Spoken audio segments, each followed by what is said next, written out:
All right, half marathon training week 3, starting off with a rest day. So just getting out, going for a walk, stretch the legs out. They definitely got very sore after the long run yesterday, which was 5 miles and very hot.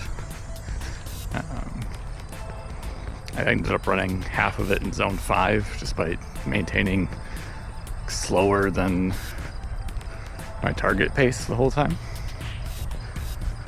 So it was a bit brutal. So yeah, just trying to get the blood flowing a bit. It is similarly very hot again today, so even just walking and heart rate's already getting up a bit, but staying in zone 1 for sure.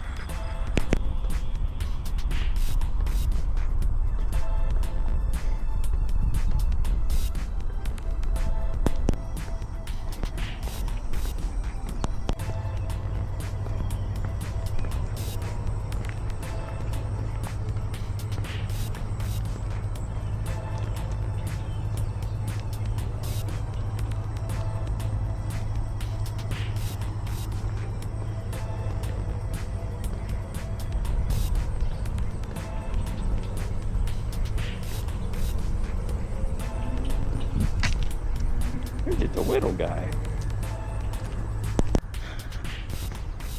So I guess my overall plan, spent some time today just kind of mapping out what mileage is going to look like every week between now and the half marathon in October. And I got a little bit worried about not enough deload weeks. Really want to get to a 10-mile long run and then have 1 week of a deload as well as a taper week up to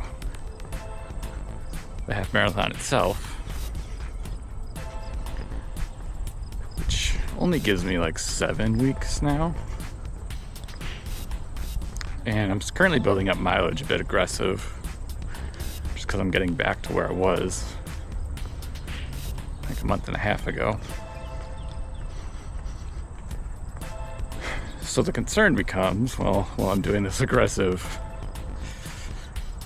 load up right now, is then continuing that into a more typical 10% build afterwards.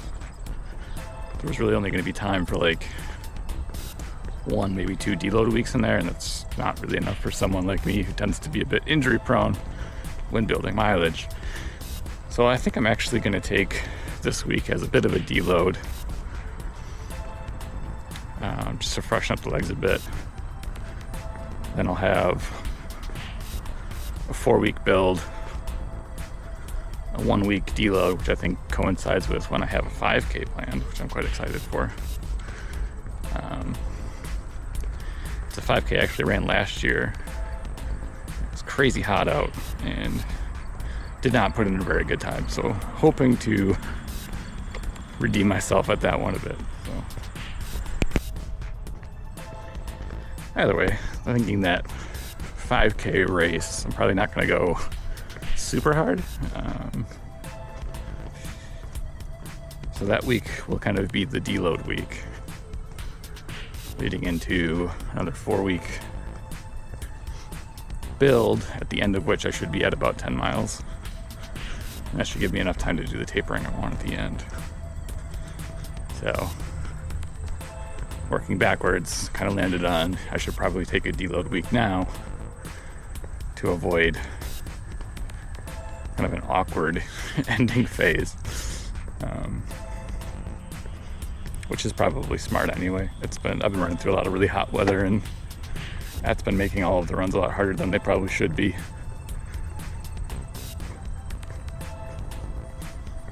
Overall though, I actually do feel pretty good. I think my hip's in a lot better spot than it's been. It definitely feels better than when I started, so heading in the right direction. So my walking shoes are my old do everything training shoes. These are the Brooks Glycerin GTS 20s. What a great shoe. It was what I used when I got back into running like 2 years ago. They're great shoes. Like, they're really light for what they are. Like, they've got great stability, loads of cushioning, and they don't feel heavy. It's a great shoe. The only thing I did not like about them is the lack of traction. So the outsole on them is not very deep. Like, the lugs are almost non-existent. So as soon as you wear off the initial kind of grippy pattern on it, I kind of just lost all the traction. So, I mean, they still perform fine on like a clean road, but if you're into any kind of gravel or a trail or snow or ice, you were just slipping like crazy.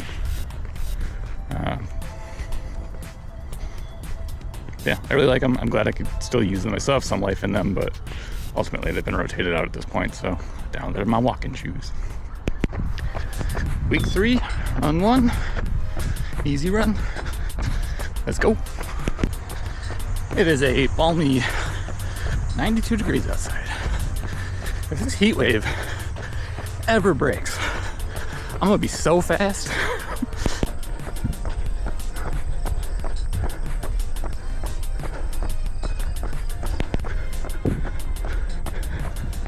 Downhill we go.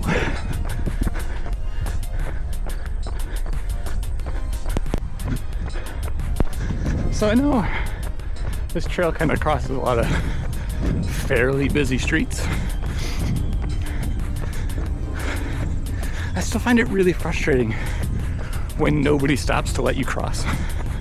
Like, there are huge pedestrian crossing signs that I know you can see from like a half mile away. And if I've got time to lock eyes with you from that far away,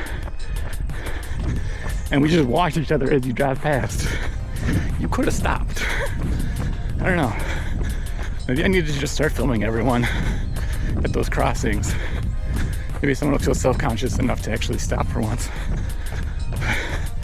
Nah, this is Milwaukee. No one's gonna stop. What am I kidding? Whew. Not gonna lie, I've actually been having a lot of issues with my Garmin lately. The Bluetooth just basically stops working 15 to 20 minutes into any activity, where it just starts to constantly cut out. I was thinking maybe it was just my headphones, but it also loses connectivity to my phone at the same time. So, like today, I only have my headphones on me that are Bluetooth enabled. There really should be no interference, but 15 minutes in, complete garbage now. That's pretty annoying because it definitely seems like it's the watch that's the problem. Not a whole lot I can do about that. I did reboot it yesterday, so it's not like it's been on for 5 months straight or something. It's got a good charge on it. I don't know. Kinda lame. Something like 1.5 years old. Yeah, maybe 2.5 years old now. But still, Bluetooth shouldn't be hard in this day and age.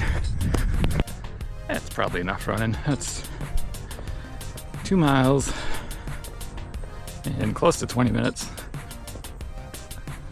Really struggling for pace. I know it's really hot. My hip feels fine, but it's still a little weak. Like my leg doesn't want to quite turn over how I want it to. So I'm sure that's slowing me down. I'm also wearing recovery shoes. These are my New Balance Fresh Foam X 1080 or whatever horrible name these shoes have. So it shouldn't be easy to run fast in these. It's just a little bit discouraging when paces I'm running now. I used to be a good minute per kilometer faster a couple months ago. But I don't know, heat's kind of brutal, so maybe it's just that. So yeah, I think it'll be it for run 1. Pretty easy 2 mile run. The heat was definitely difficult,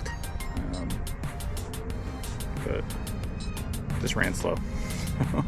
Kind of fairly uneventful. Next run's in 2 days. Be another easy run. And then long run on the weekend. Okay. Situation update. I was supposed to run yesterday. However, the Canadian wildfire smoke moved in big time.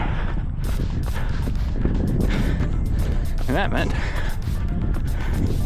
the air quality was well over 100 units thingy-majigs. Too much. Definitely wasn't gonna run outside yesterday. So I did some Zwifting instead. And it was fun. I even got a sprint jersey. I took a green jersey. Yeah. Whew. Now, the bad news is the smoke appears to be here to stay for a bit, at least through Monday. You might be wondering, if the wildfire smoke is going to be here for quite a few days, what on earth are you doing running outside right now? Well, very conveniently, I have a little pocket of crappy air that's slightly less crappy and only unhealthy if you have other things going on like asthma and sensitivities and stuff. I don't love it, but this might be the only window I've got for the next few days, so I'm going for it.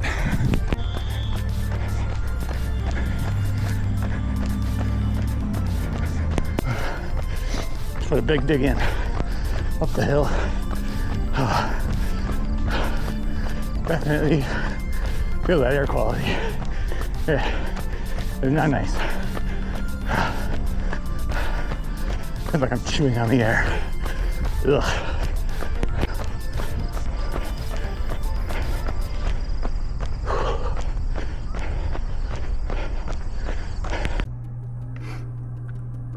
Just got back.